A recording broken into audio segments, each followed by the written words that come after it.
We are here. This is the Pan-African Leadership Center. This is the brainchild of Daniel Mabono out of Nairobi, Kenya. I am Mwata Kairi. I am excited to have this conversation today with the one, the only, the phenomenal, we call him King, Bishop Joshua Maponga.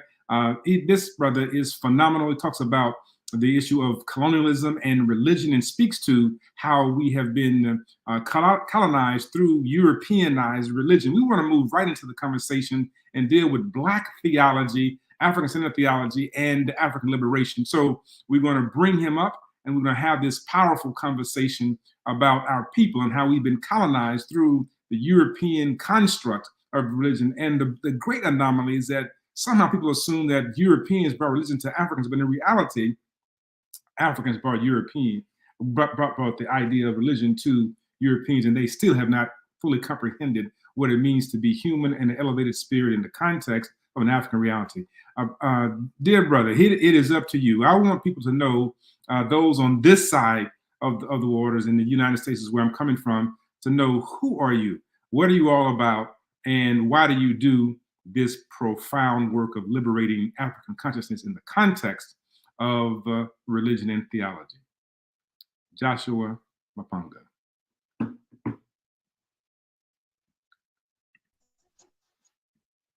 Thank you very much for extending the invitation to be part of this debate. And I think the time is right, and the time is now that the African offspring, children, need to start to have an honest conversation around the issues of colonization, the impact of colonization, the consequences of spiritual rejection, and the quality of children and products that it is giving us in terms of our political leaders, religious leaders, and also the influence on the academic space. And I think the review must be meticulous. It must be very meticulous, just like you do in a hospital.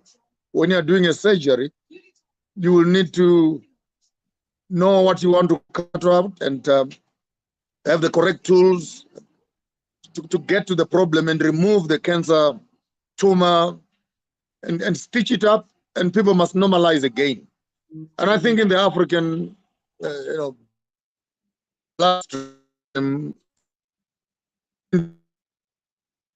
this cancer in the form and guise of religion, because had Muslims colonized us, particularly in Southern Africa, we all have been Muslims, just like they did in Tanzania and in Egypt.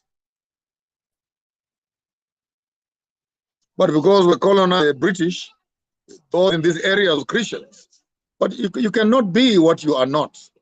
You cannot become anything except what you truly are. And this whole thing of making Africans feel like they are trying to be, or I have become a Christian, or I have become Muslim, or I have become that. It is such a petty conversation based on an artificial understanding of human anthropology. How do you become? I mean, if your name is Mr. Jones and my name is Maponga, how do you become a Maponga? You can't. You cannot. Maybe if your daughter could get married to one of my sons, then she could have a child to look like the Mapongas. But for her to say, I will become a Maponga, it's impossible. Therefore, Africans in our fundamental praxis of thought must not even think that it is possible to become a Christian, because Christianity is a project between missionaries and mercenaries. Deep, right? The idea of resources. Yes, becoming that, right? This is powerful. How do you become a Christian, right? And so this notion of Europeanization of an African construct of how to connect with a divine being is something that we really have to interrogate deeply. Because I think that too often we think that somehow becoming like the oppressor is somehow elevating us and liberating us. And in reality, it is another form of incarceration. And you said clearly that if we had been colonized by an Arabicized version of Islam, we would be that, but we would try to become that. But the problem I see is that we try to become European and not understand how to be divine. Brothers and sisters, Brother Joshua Maponga is joining us from Johannesburg. He's been traveling. We want to thank him for finding a space to include us in this conversation. He is international. He's phenomenal, and we're having a deep dive discussion about how we colonize in the context of religion. Now, you said something that several things that are powerful, and I want to talk about this issue of eating the fruit with the lights on. But before we get there, I want to get into what you're saying about the idea of religion, foreplay, and colonialism. Articulate that. When I use that illustration, to be more precise, I'm looking at a marital, conjugal rights in an event where people are married and they're practicing their marriage rights. And how do you have a meaningful relationship with your wife or with your husband? The concept of foreplay is preparation. It is intended to get the person ready. And in this event, colonization sent out missionaries first into the villages. The missionaries, their job was firstly to preach, introduce Jesus, and recruit the men to come into the system of religion, and better still, to educate the community, because some of the missionary schools were some of the best schools in Africa, to prepare the black man so that when the colonial system starts, it will be able to have access to labor, educated labor, and educated, obedient labor, educated, obedient Christian labor, so that the God's and educated, obedient, religious labor that also knows how to dress and talk like the colonizer. So basically, the church became a training institution in preparation of the colonial institution itself. And the church produced the manpower. And then the state used that manpower to build the colonial system. So when I say religion, particularly Christianity in this instance, is a foreplay colonialism, it then pacifies the conscience of the black man. If a man hates you, he beats you on one cheek, give him the other cheek, love your enemies, forgive those that persecute you, slaves obey your masters. Look at all these kind of theologies that are piled up into the pulpit. And then what do you think is going to become of this man that you have baptized? And even the iconography of a white Messiah makes the white man look like he's the cousin of the Savior, whom you've accepted as your Lord and Savior. How do you fight with a white man when he looks like your Lord and Savior? So Christianity, as it were, became a very, very productive venue where the black mind is whitewashed, literally whitewashed. It is, the conscience is pacified, anger is managed, revenge is removed, land, you don't have to love land, you're going to go to heaven. Jesus is coming soon, take you to heaven, and you're going to live there for forever. So you don't need you don't need the land. And then you start singing songs, take the world, but give me Jesus. So, take everything. I want nothing here. I want everything on the other side. So it postponed our desire for materials into what I call escape theology, where the African is taught how to escape from this land into another land. And you never hear the African being taught, occupy till I come, be heads and don't be tails. And you only inherit the sins of Adam. Why can't we inherit the blessings of Abraham also? So for me, theology, literally, I'm sorry, I've lost in a colonial theological framework, which intends for all practical purposes to introduce the African that you're a sinner, you're going to die, there is hell, there is, and the morale and the attitude of the African is trembled upon. How do you walk up to church every weekend and you're told how sinful, how wicked you are as an African? And what do you think you can perform? Then prayer becomes another docile space or you must not kneel down. And in some of these Catholic churches, they would be beating you up on the bed. Into that submission. And religion is being used to do that, beating people in physically. That these Catholic priests would be whipping people on their backs into submission. You must come in front of me, and me as a pastor, I must pray for you. I must put my hands on you to put a blessing on you. What kind of rubbish is that? And you as a pastor, you're the one who is the father of this house. Your voice is stronger than my voice as a father of this house. Then what does the man become? So we demasculated the men, and we made them into women to an extent that men must even cry and confess that they love Jesus. They love Jesus. When a man confess that he loves another man to a point of crying for that man, we don't do that kind of trash. We don't do that. We don't do that as Africans. So you find that the psychology and the mindset of the African child is the shock up in him, the strength in him, the stand up, bow to nobody except we are giving respect, and it is due, into this colonial form of to survive. This is what you must do, So it became so Christianity, another statement. Christianity is a survival kit for the African to access the colonial system and the colonial wealth. Because if you come to the place dressed up like an African, even the economic world will not accept you. The religious world will disdain you. So you must conform. And Christianity is where we teach people how to conform to the system. So Christianity then as a tool of manipulation of psychologically grounding the population to see themselves as not being worthy, as not being good. You mentioned the idea of coming from Ephesians, where it says, servants, obey your masters, and not talk about the issue of the power of liberation, that the greater things than these that you do also. I love how you break down the Lord's Prayer. It's a very powerful thing about give us this day our daily bread.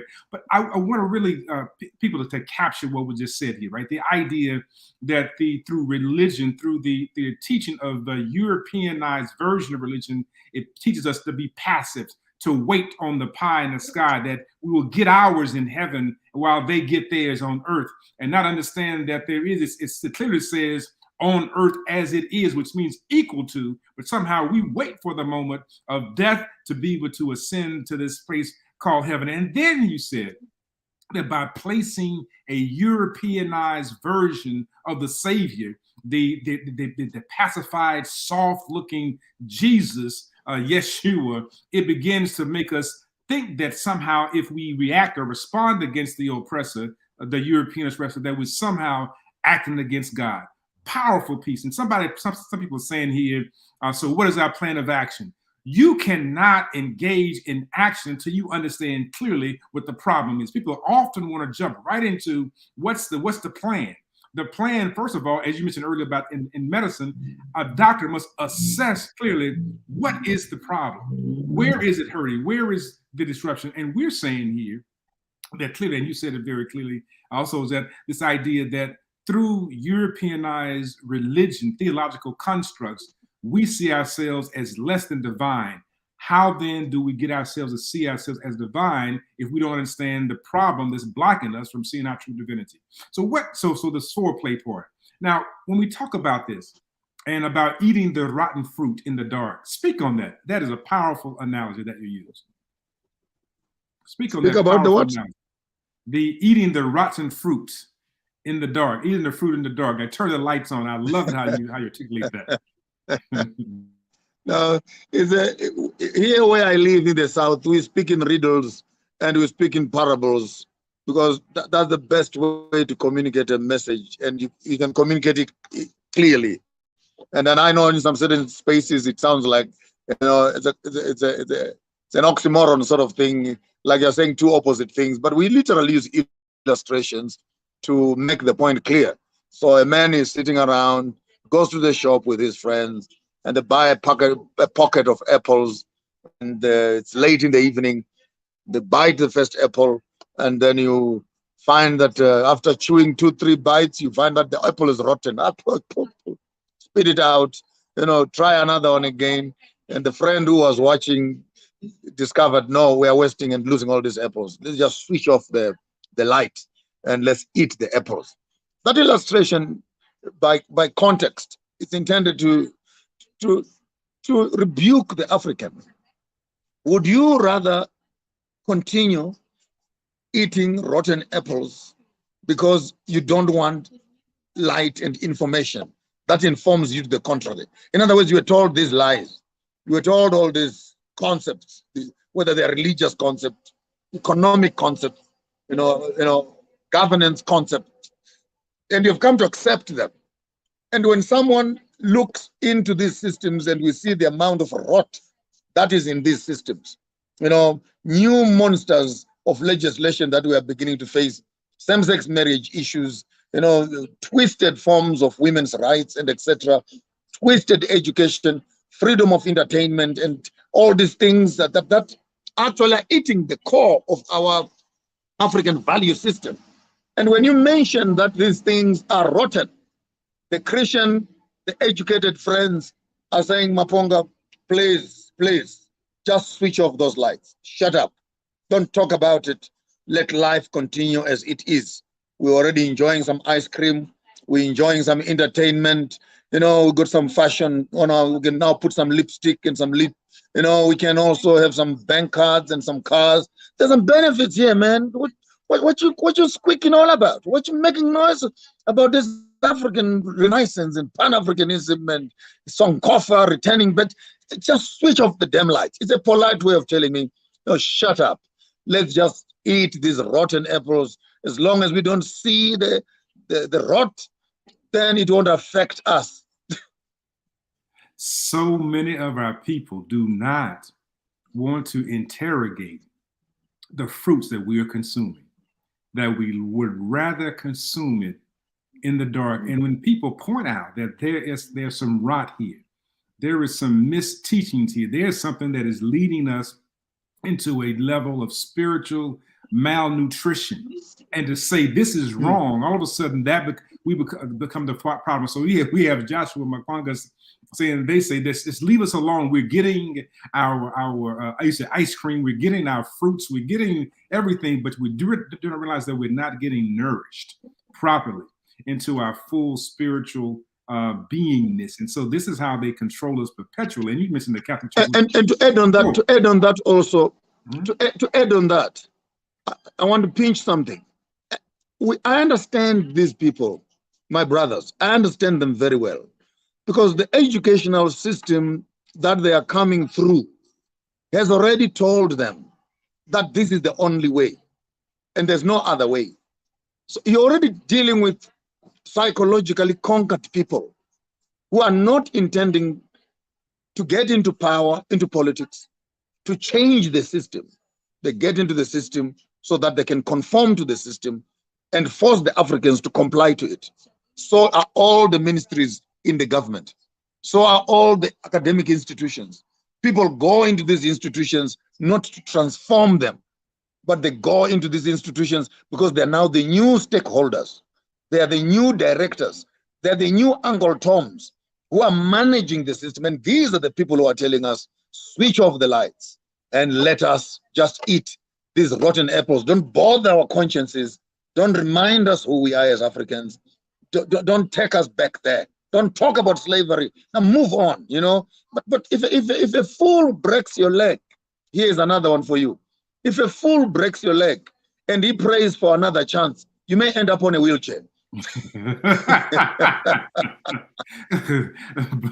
Brother Bishop, I am so appreciative of your insight, your intellect, and your interrogation of a system of mental and psychological as well as spiritual incarceration, that we get so locked into a system and we assume that somehow we're doing a great work. And you're right. Many of our people do mean well, but you can have good intentions and still be very destructive. And so we have to do this job of interrogating to understand what is really happening here and how can the oppressor bring to the oppressed some level of elevation when the oppressor's position is based on the oppressed being oppressed. And so Dr. Carter G. Woodson says that if the Negro in the ghetto looks to the hand that pushes him in the ghetto to get out of the ghetto, he will never get out of the ghetto. So this is a powerful day. I want to thank my brother for being here. It is an honor to be here, talk to you directly. It is almost surreal after watching so much of what you do, what you talk about. Something you said I think is important right now. That is that you talk about those that are educated are some of the most damaging people to the entire movement. Speak on that, about how some of the most educated among us are some of the most dangerous among us as well. What makes them dangerous is the concept of the X and the trees. That the trees kept on thinking that they were disappearing, not knowing that the one that was killing them had a handle like them. You know, the X of colonialism is now in the hands of Black people who are benefiting from the colonial system, and they are now the ones who are chopping us down. So, in as much as when we see them, we think that they are one of us. They are together with us, but in mindset, in estate, in trustee form, in benefit of the system, they are the CEOs. They are the presidents of countries. They are the directors of companies, of insurances, and etc. And they are shareholders of these organizations. And there's no way they can sit around and destroy these systems, because now they are the custodians of the very same system that is destroying the African.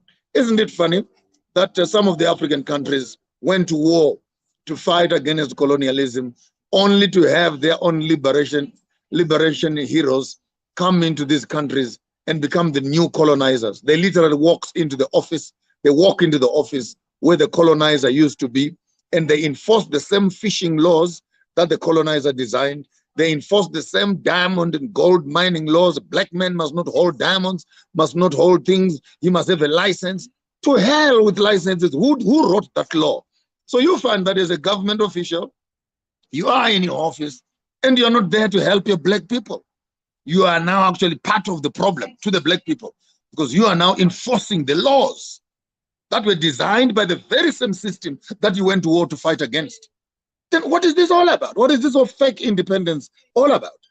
If it just changes hyenas with foxes, at the end of the day, we got rid of these hyenas and now we have a fox, but the chickens are still disappearing. So the acts of colonialism are in the hands of so-called intellectual Africans, and so we've swapped out the hyena for the fox. Right? This is powerful, because somehow we believe that we're doing some great work. In reality, we're doing the bidding of the oppressor. Now, let's talk about something that you really are passionate about, and you talk about farming, and talk about liberation and economic liberation. You talk about the various governments, and so this is what you're hinting on right now, of so-called independent nations in Africa, on the continent of Africa. But in reality, they're simply doing the bidding of others. But what is it that you say that we can do, taking our spirituality, understanding our divine presence, our essence, and promote economic, psychological, and spiritual liberation for our people? Let's start with the economic part about farming. You love to talk about that. Go for it.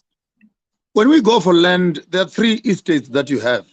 The estate between your ears, that goes for your thinking, the quality of information and the seeds that you're planting in your mind.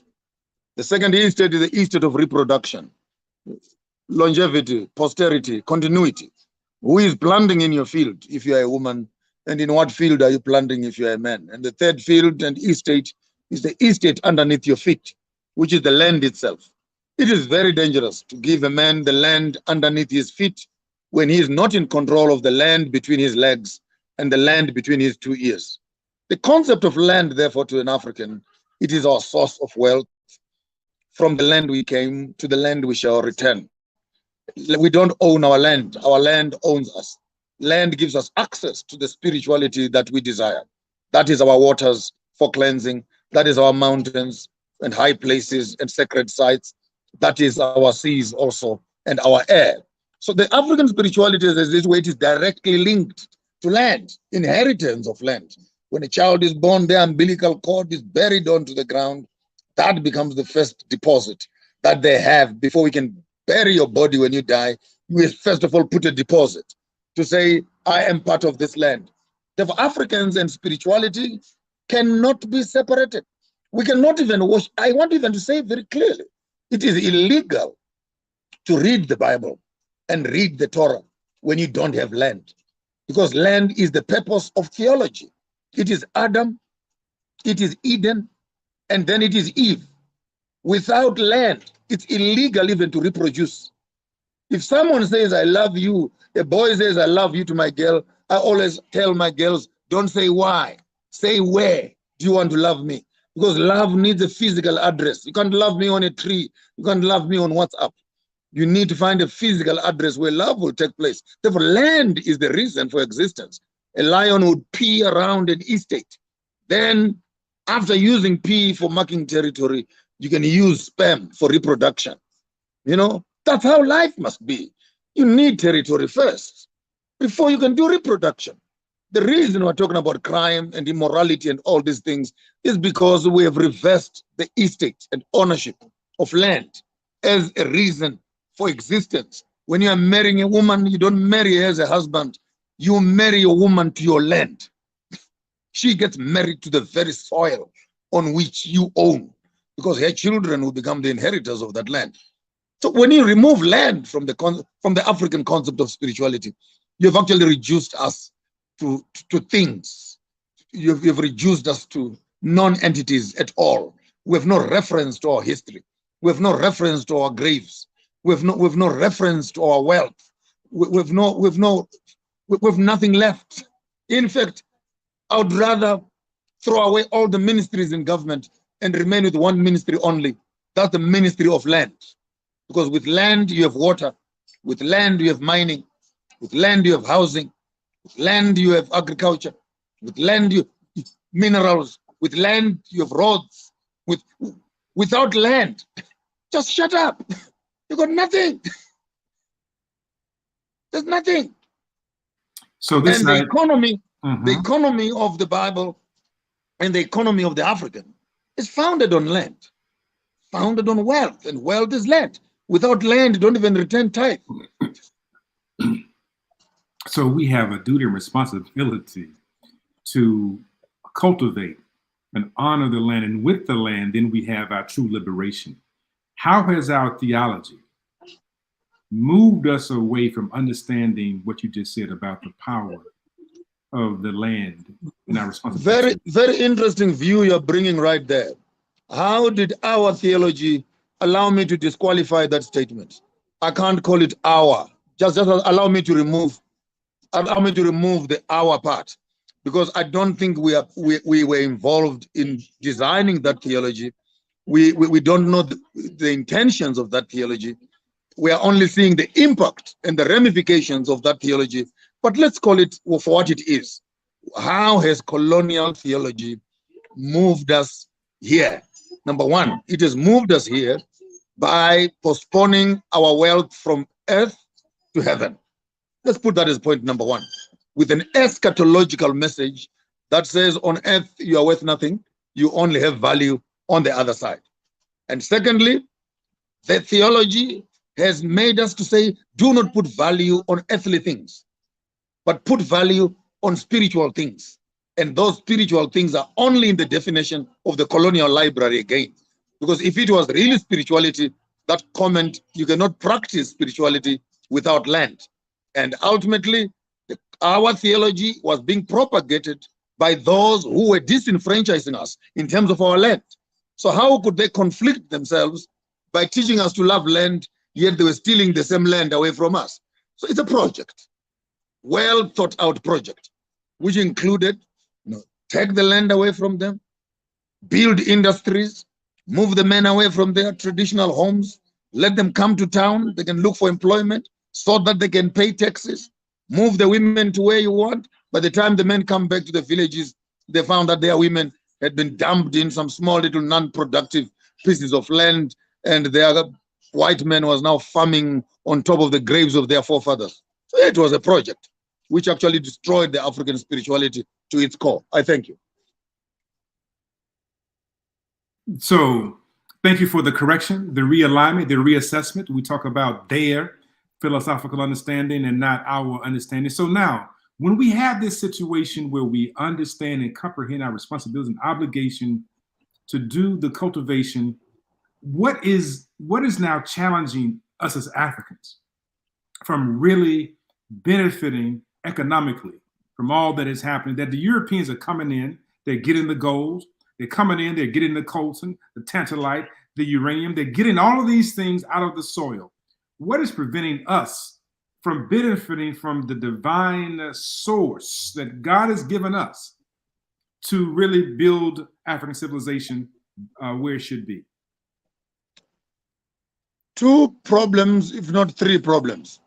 The first problem are the Uncle Toms, who are the custodians, who are actually assisting the very colonial system to abuse the African resources.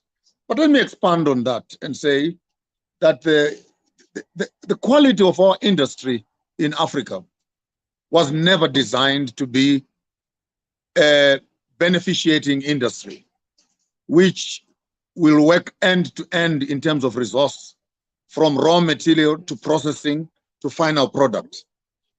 Remember that the European Industrial Revolution sits on the African raw material supply, so that the jobs we are talking about in Europe are a result of the raw materials that you're getting from the African continent and from Latin America and etc. So I worked in the steel companies in London. We were manufacturing bolts for aeroplanes and ships, and I would actually see the steel there manufactured, made in Zimbabwe. So in as much as we can be talking about all those factories in Luton that are high consumers of steel, if you get closer to them to run those jobs, you need the materials, the raw materials. So where are the raw materials coming from? The raw materials are coming from Africa, and the final products are in Europe. Then bring them back as cars, bring them back as gadgets, and the African can't even afford them. So we need to understand again the psychology of poverty, of raw material harvesting. And I want to say this loudly to all African leaders: stop digging more, start manufacturing more. You don't need to produce as much minerals as you are producing. You need to beneficiate those minerals.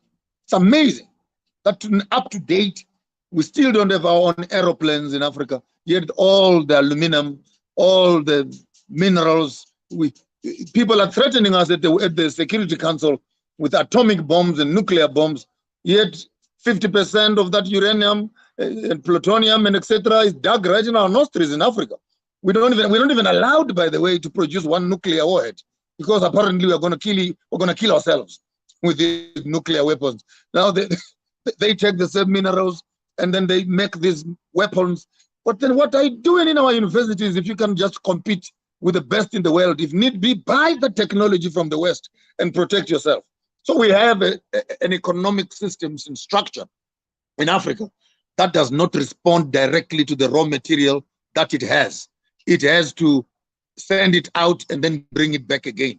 Our governments must start learning how to buy industries, how to buy manufacturing industries, processing industries, and create value chains from our raw materials and send out of Africa final products which are benchmarked by the prices which we can determine for ourselves, because we are the final producers of those commodities.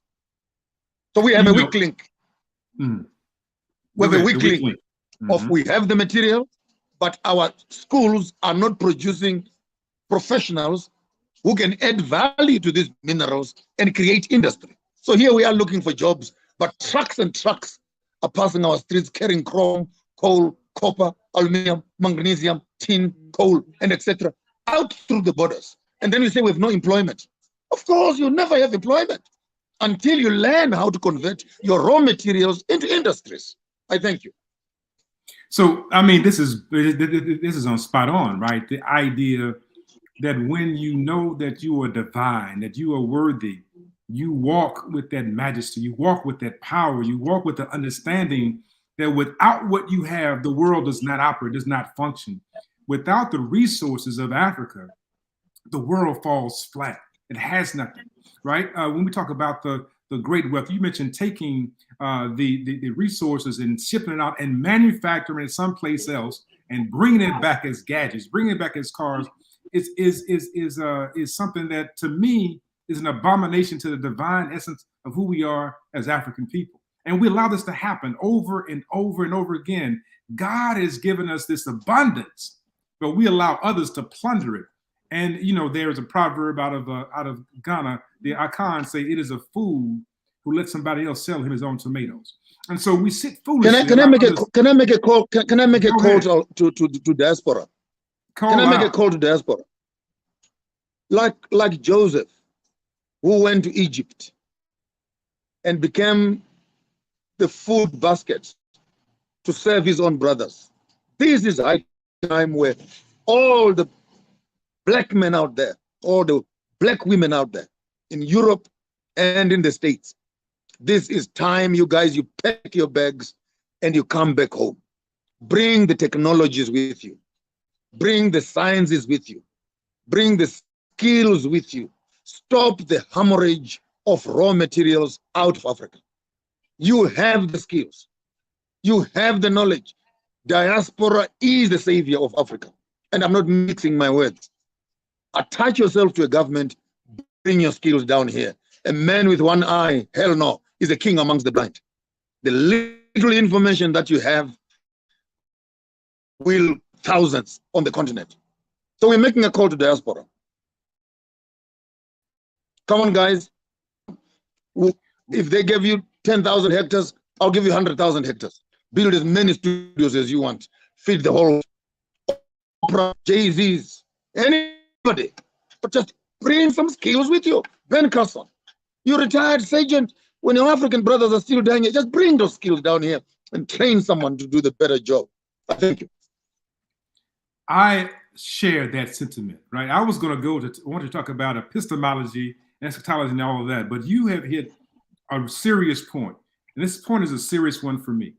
That is, we need to make sure that we make the connection, the reconnection back. You said that we were the ones sold down in the bottom of the well of the pit. And now it's time to rise up, to return and to reclaim our space and to bring what we've learned in this space to be able to help others to ascend. This is our responsibility, and we're losing. This is what we're doing in the Gambia right now. We're doing this all over. We're making these connections because this is the serious work. And I will use another analogy. This one, Bishop. There were these scientists who were engaged in the process of getting water out of the river, and they kept purifying the water, trying to make sure the community had good drinking water. But one scientist said, this is an act of futility. We're doing this over and over again. So he left. He went upstream. And when he went upstream, he discovered that there was a dead cow at the tributary to the river. When he removed the dead cow from the tributary, the water downstream became pure. My point is that too often we are spending our lives at times in toxic places trying to purify that, as opposed to going upstream. As you're saying to me, going into Africa is going upstream to make sure that everything downstream becomes made better. This is our major calling. Go ahead, elevate us to talk about in the diaspora. What should we do? How do we connect? And why is it so important? And unity is priceless. Unity is priceless. One grain of grass you can break easily, but once you tie them into a bundle, you can make your brooms, and it's difficult to break. The power of unity with understanding is that where you are weak, I become strong as a brother. And we begin to share common strengths as we are sharing common weaknesses to create a nation that is safe for us and our children. The value of unity, even for the African, in terms of a united, Africa, reduces the red taping that we are struggling with right now. in terms of we even find it difficult to move goods from one country to another country. Black people still sitting on the colonial chairs, enforcing the same laws of trade, which were left by the colonizers who were here. There you have a president of what country, president of what country. You can't move this one here. You can't buy this. You can't do this. So we're back again in the same problems that we're trying to run away from. And these politicians, in some cases, are a nuisance. The other day I was feeling like I can put all of them in one big basket and go and dump them in the sea, because they are impeding our progress. Because they go around these United Nations and taking pictures, taking pictures, instead of discussing issues of strategic value and importance, the restoration of a nation that has been downtrodden for 400 years, and you have it in your hands to begin to rewrite their narrative, and you go to take pictures. You take African money to repair some idols in France as a president of Africa. What a sickness of the highest order. So the idea of us coming together as Africans, it is symbiotic, so that we can share common good, share common knowledge, share common skills, begin to create an economy of knowledge amongst ourselves, to which we can graduate our children to own their own resources, eat what they produce, and produce what they eat. Right now, you find some farms in some certain countries, they're planting tea. How can you plant tea? Who eats tea? Fertile land for planting food. You're planting tobacco. You plant because you want forex. Okay, fine. Then you sell the tobacco. Then you don't even bring the money. You must now use the money to buy the food and come back home. So it's not sustainable. That kind of a business model is not sustainable.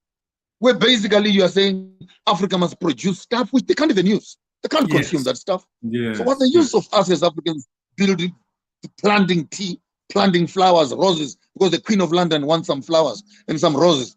Then you must plant roses. So hell with roses, man. She can go and find her own things in the backyard. Plant food.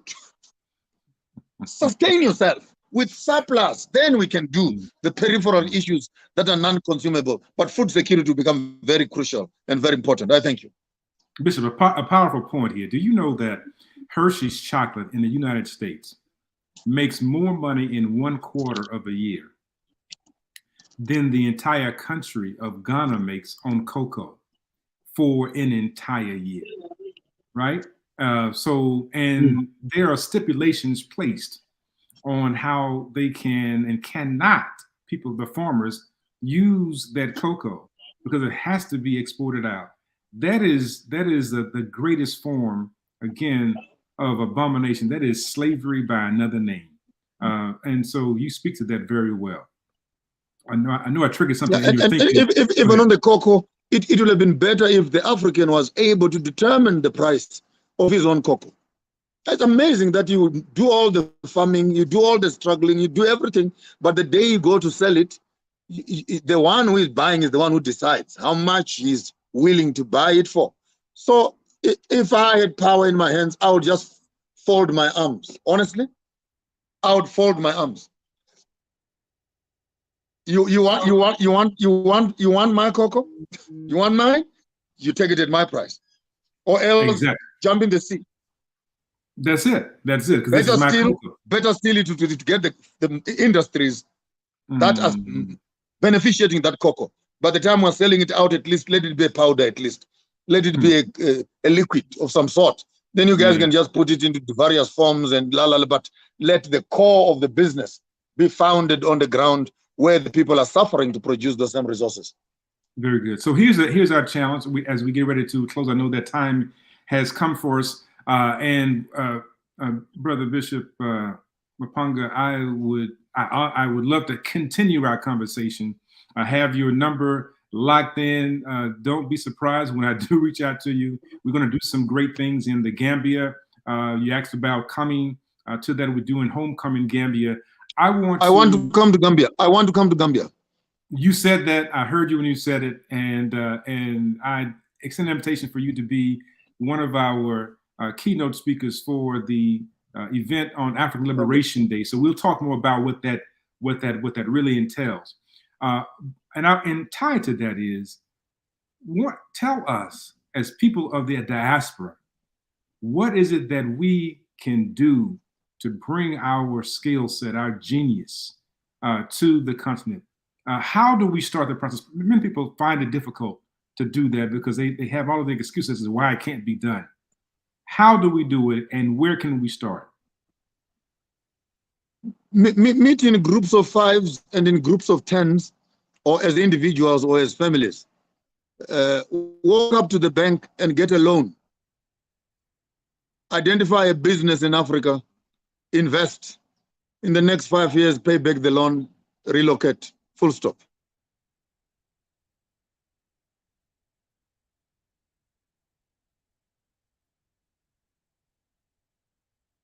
I was waiting for the deep dive, but you just said just come together, organize, get the loan, get yourselves organized, and then get yourselves organized.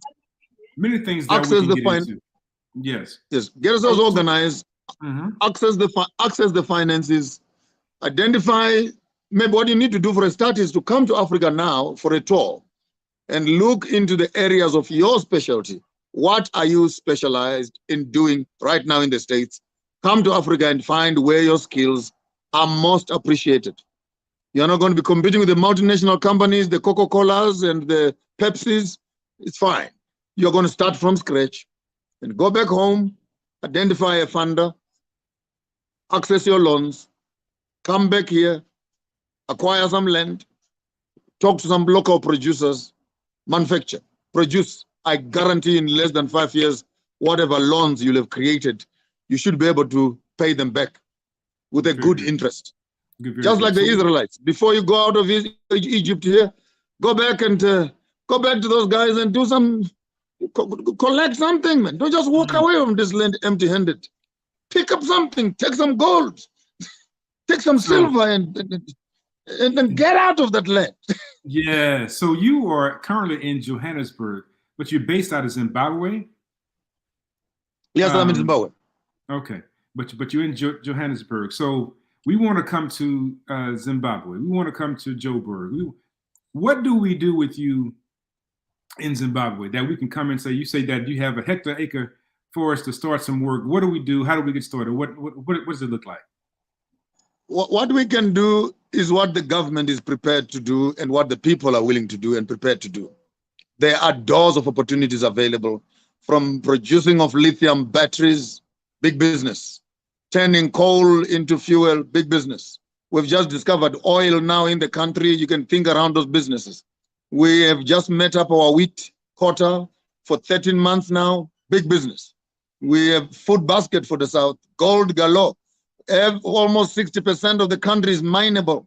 Diamonds, platinum, gold, iron ore, tin, magnesium, name it. You want the air, there is enough solar in the air. You can even sell us airtime if you are into telecoms. We have enough clean water. The Zambezi is always flowing, non-stop. Into lots of business around that, from fisheries to hydro power and etc. The land, vegetation, game reserves, farming. So the three industries are quite viable. The industries of the skies, there's enough there. The industries of the land, there's enough there. The industries of water, there's enough. This is what we needed to hear. Too many of our people believe that there's nothing in Africa. And whenever I say, let's go to the continent, they say, why am I going there? There's nothing over there. You just articulated in one country all of the things that are available that could be harvested and utilized for liberation. 86 of the most sought after minerals in the world. Zimbabwe has them. 86 of them. 86 of the most sought after minerals are in one space. Now imagine an entire continent, and then we ask the question, where has the land been blessed, right? Because you cannot find these resources in England, in Europe. You cannot find them in the United States. you can find them where God has ordained the people. This is where theology, when it moves back to its center, reminds the people that they are the divine people of the universe. Brother Bishop, please give us a closing thought here as we get ready to transition. I don't want to bite all of your time there in Joburg. People are waiting for you because your presence is so profound. But give us something to think about as we close out. I would want to close by saying every time you try to be like me, you are forfeiting me the opportunity to experience you. Black child, stop trying to be a white man. Stop trying to be like a white man. The white man is not trying to be like you. In unity, we stand. In identity, there is purpose. And we can bring up our children in the truthfulness of their own identity. And a person without identity will be chased and pushed anywhere by the winds and the winds of change. And we are not Caucasians. And Caucasians are not Bantu. They don't have the spirit of Buntu. We are Bantu. So let us be human, and let us be humankind, kind to each other as Africans. Let us be mankind, kind to each other. And let us not allow our generation to extinct in our own eyes. If we are not careful as Africans, we're going to end up as coconuts, brown on the outside and white on the inside. Culture of the white man will consume you, black man. It will consume you, and his appetite and his medicine, and you remain as zombies on the faces of the earth. Preserve yourself as an African person. Preserve yourself. Be proud. You have a space, you have a continent, you have a contribution to the past, to the present, and to the future. With those few words, I thank you. We thank you, Brother Bishop Joshua Maponga, for those powerful words as to how we can elevate ourselves. We have listened to for the past 40, 50 minutes to one of the most brilliant minds that we have in our time. Bishop Joshua Maponga is encouraging us to understand that we are to unite, that we are one people, that we are divine people, that we are children of the Son, that we have no business playing backseat to anyone, that we do not have to walk around and pretend to be who we are not, because if you be who you're not going to be anything. And that this is the call. This is the time is now to reconnect on the continent, to bring our skills from the diaspora back to the continent, and to be able to reverse the brain drain and begin to help all of us to ascend, to become better. And we do that by understanding that we are sacred and divine.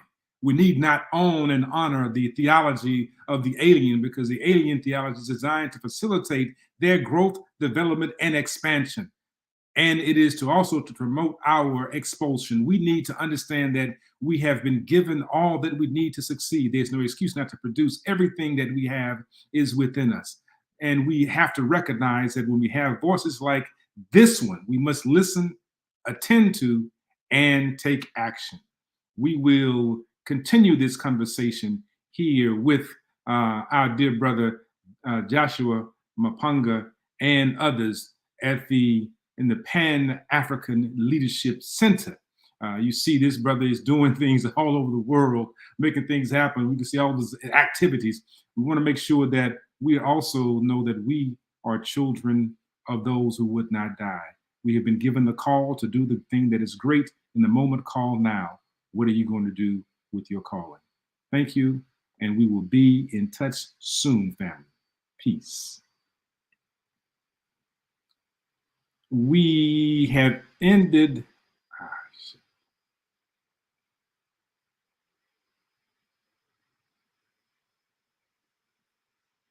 The broadcast